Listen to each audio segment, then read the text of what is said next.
आंभे सर्वदा जीशुंको उदाहरण ग्रहण करिबा उचित। आंभ विश्वासर नेता जीशु ख्रीस्त अटंती। से आंभर विश्वासकु सिद्ध करंती।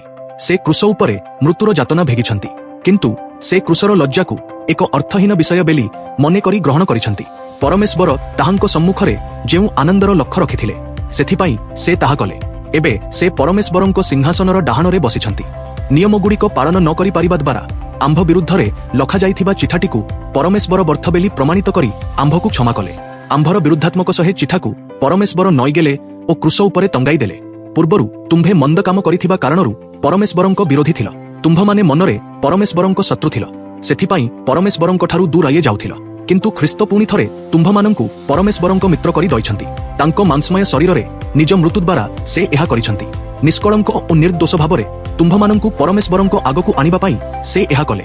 अतएव आंभे जेतेबेले बाप्तिजित हेलु आंभे जीशु ख्रीस्तंको भितरे समाधि प्राप्त हाइगेलु ओ ताहांको मृत्युर भागीदार हेलु।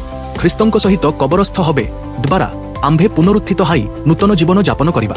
परम पितांकर आश्चर्य शक्ति द्वारा जेपरी ख्रीस्त मृत्युरु पुनर्जीवित हेले सहे भली एहा घटिला। ख्रीस्त मृत्यु बरण कले ओ आंभे मध मृत्यु द्वारा ख्रीस्तंको सहित संयुक्त हाइछु। ख्रीस्त मृत्युरु जीवित हबे भली आंभे मध मृत्युरु जीवित हाई ताहांको सहित संयुक्त हबे। आंभे येईद ख्रीस्तंको सहित मृत्युबरण करिछु, ता हेले जानु जे आंभे मध ताहांको सहित जीवित रहिबा। ख्रीस्त मृत्युरु उठिथिले ओ आंभे जानु जे से पुनः मरिबे नाही। एबे मृत्युर तांको उपरे आउ केनोसी कर्तृत्व नाही।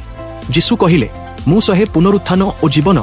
माठारे विश्वास करुथिबा लेक मृत्यु परे पुणी बंची उठिबो ओ जीवित रहिबो। माठारे रहुथिबा ओ विश्वास करुथिबा लेक कदापि मरिबो नाही। तुमे कोन एहा विश्वास करूछ?